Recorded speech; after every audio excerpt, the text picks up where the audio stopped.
안녕하세요 여러분, 비니킴입니다. 오늘은 베이스 기타 입문자분들이 헤매지 않고 빠르게 실력을 키울 수 있는 연습 가이드라인을 준비해봤습니다. 사실 베이스 기타뿐만 아니라 어떤 악기든 심지어 전혀 다른 기술을 배울 때에도 마찬가지예요. 초반에 기본기 없이 자기 마음대로 화려한 것부터 연습하려 하다 보면 이상한 습관이 생기고 그걸 나중에 고치려면은 정말 많이 어렵습니다. 그래서 오늘은 그 시행착오를 줄이는 가이드라인을 너무 길어지지 않는 선에서 이야기를 해보도록 하겠습니다. 연습 순서나 방식에 정답은 없지만 지켜야 하는 최소한의 순서라는 건 있습니다. 가끔 하고 싶은 거나 그냥 쳐보라 이렇게 말을 하는 사람들도 있는데 조심하셔야 됩니다.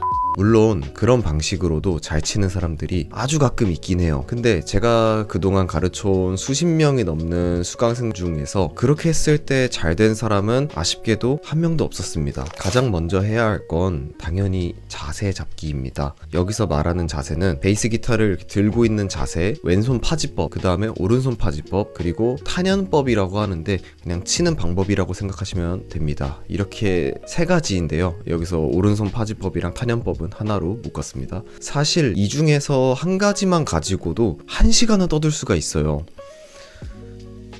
근데 너무 길어지니까 그래서 오늘은 전체적인 흐름만 보고 디테일한 부분은 나중에 따로 진득하게 다루는 영상을 만들어 드리도록 하겠습니다. 우선은 오른손 파지법과 탄연법을 통해서 메트로놈 연습도 함께 하는데요. 오른손 자세와 탄연법을 익히면서 소리내는 방식, 줄 바꾸는 방식, 그리고 메트로놈으로 4분음표 연주, 그리고 얼터네이트 피킹, 그리고 이코노미 피킹까지 다루게 됩니다. 여기서 좀 더 욕심이 있으신 분들은 크로매틱을 같이 해도 좋은데요. 크로매틱은 빨리 시작하면 빨리 시작할수록 좋아요. 근데 처음부터 하면 대부분 힘들어서 바로 지칩니다. 저는 이런 경우를 약간 가짜 폐사 구간이라고 표현을 합니다. 그래서 웬만하면 나중에 한다고 생각해 두시는 게 좋을 것 같습니다. 그 다음은 기초적인 8비트 연습에 대한 내용인데요. 락, 브릿팝, 그 다음에 인디 음악에서 자주 나오는 이렇게 둥둥둥둥 하는 리듬을 이야기하는 겁니다. 악보바다 같은 곳에서 쉬운 곡 타브 악보를 몇 개 사서 쳐보시면 되고요. 다만 16비트 필인이나 내가 읽을 수 없는 어려운 리듬은 다 무시해버리세요. 그냥 없다고 생각하고 즐기시면 됩니다. 괜히 그런 걸 시도하려고 하면은 안 좋은 습관이 거기서 시작이 됩니다. 이제 쉬운 곡을 몇 개 치다 보시면은 약지손가락이랑 새끼손가락에 힘이 붙는 시점이 옵니다. 그때 버징 없이 깨끗한 소리가 난다면 바로 그때가 크로매틱을 시작하기 좋은 시점입니다.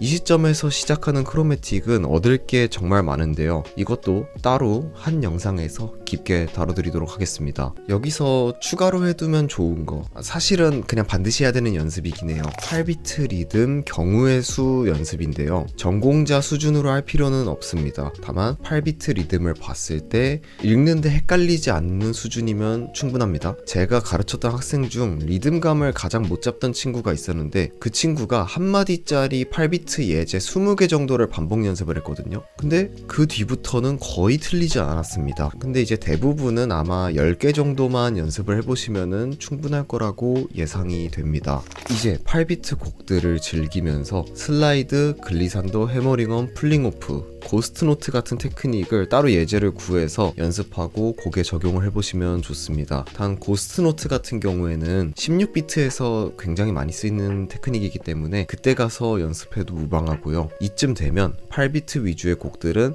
타브 악보만 확보했다면 무리 없이 연습이 가능해집니다. 물론 처음부터 완벽하게 칠 수는 없어요. 하지만 여기까지 잘 연습을 해왔다면 기본기가 탄탄하니까 빠르게 익숙해질 수가 있습니다. 이제 16비트입니다. 사실 대부분의 수강생분들이 여기서 무너져요. 제 경험상 10명 중 2명 정도만 이 구간을 정말 클리어하게 넘어가고요. 그 이유는 대부분 너무 빠른 속도로 감으로 치기 때문이에요. 저는 이걸 텍스처만 보고 친다라고 표현하는데 그런 방식이 아니라 느린 템포에서 정확한 타이밍을 계산하면서 연습을 해야 됩니다. 사실 8비트, 16비트, 3연음 기반 리듬 전부 연습 방식은 똑같아요. 그런데 아무래도 16비트가 처음 접하게 되는 세분화된 리듬이다 보니 잘못된 습관이 쉽게 생깁니다. 그래서 나중에 이 리듬 연습하는 메커니즘도 자세하게 한번 다뤄보도록 하겠습니다. 여기까지 오고 나면 사실 대부분의 대중음악은 칠 수 있다고 보시면 됩니다. 대부분의입니다. 전부 아니고. 물론 셔플이나 바운스, 슬랩 같은 리듬은 아직 다루지 않았어요. 하지만 그거는 대중음악에서 비중이 비교적 적습니다. 당장에 뭔가 내가 내가 추가적인 연습을 하고 싶다, 새로운 테크닉에 욕심이 난다면은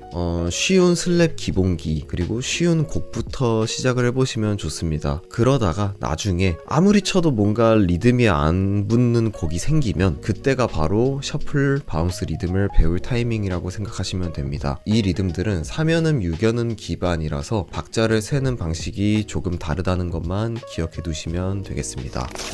이야기를 시작한 김에 타브 악보 얘기도 조금 하려고 합니다. 솔직히 저는 타브 악보의 존재 자체를 좋아하지 않습니다. 좀 더 강하게 말씀드리면 애초에 세상에 탄생을 하지 말았어야 했다라고 생각을 합니다. 하지만 이 영상은 독학자 혹은 현재 배우고 계신 선생님의 레슨 방향이 맞지 않아서 힘든 입문자분들을 위한 영상이기 때문에 현실적으로 타브 악보를 좀 언급하면서 설명을 했습니다. 지금 수준에서 멈춰도 나는 이 정도만 해도 충분히 행복하다, 그렇다면 저는 이게 잘못됐다라고 생각하진 않습니다. 타브 악보로도 충분히 행복 베이스 인생 즐길 수 있습니다. 하지만 좀 더 발전적이고 또는 대학교 실용음악과에 재학 중인 학생들 수준에 근접한 레벨로 올라가고 싶다면 언젠가는 연주 생활에서 배제시켜야 할 요소라는 점 염두해 두시면 좋을 것 같습니다. 한 영상에 많은 내용을 담으려다 보니까 아무래도 누락된 부분, 빠진 부분들이 좀 있는데요. 그리고 관점에 따라서 반박의 의견도 있을 수 있을 것 같습니다. 질문이나 의견이 있으시면 언제든지 댓글로 편하게 남겨주시고요. 저랑 진하게 한번 토론을 해보셔도 좋을 것 같습니다. 독학 중이거나 레슨 방향이 잘 안 맞아서 고민인 분들에게 이 영상이 조금이라도 도움이 되었으면 좋겠습니다. 좋아요랑 구독 부탁드리고 다음 영상에서 뵙겠습니다. 감사합니다.